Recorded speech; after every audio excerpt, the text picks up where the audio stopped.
Sono Spartaco Vitiello, uno dei candidati per la circoscrizione di Padova della lista L'Altro Veneto Ora Possiamo.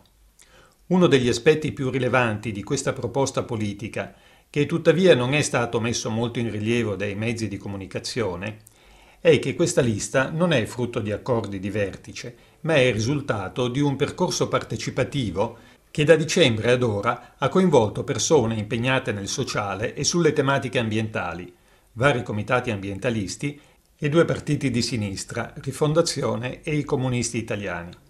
Inizialmente avevano partecipato a questo processo anche SEL e Green Verdi Italia, ma a fine marzo, quando si è trattato di decidere se eventualmente andare in alleanza con il PD, questi hanno scelto la Moretti.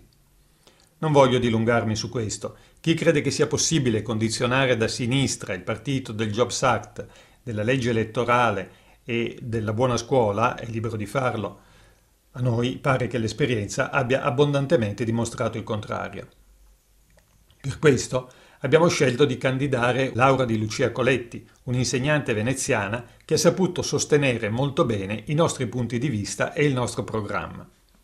Perché c'è questo da dire, che tutta l'attenzione dei media è centrata sui candidati presidente e gli elettori ricevono pochissime informazioni sui candidati consiglieri, mentre la legge elettorale del Veneto prevede che i candidati siano eletti sulla base delle preferenze degli elettori. I nostri candidati sono stati scelti dalle assemblee provinciali, sono tutte persone con una storia di impegno sociale.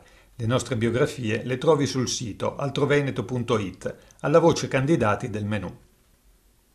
Anche il nostro programma lo trovi sul sito. È un programma vasto e articolato che è stato elaborato nei gruppi di lavoro delle assemblee e che parte dalla consapevolezza che le contraddizioni dell'attuale sistema socio-economico sono insanabili e che se non si cambia strada, da un lato le condizioni di vita di vasti strati della popolazione continueranno a peggiorare, dall'altro si arriverà a mettere in serio pericolo gli stessi equilibri vitali del pianeta. Con il tuo voto possiamo ragionevolmente puntare ad eleggere qualche consigliere regionale, ma chiaramente non sarà sufficiente. Per cambiare lo stato di cose presente, per realizzare nell'ambito della nostra bella Costituzione e in una prospettiva europea e mondiale un sistema economico e sociale più equo, giusto e solidale, non basta la tua delega. Serve la tua partecipazione.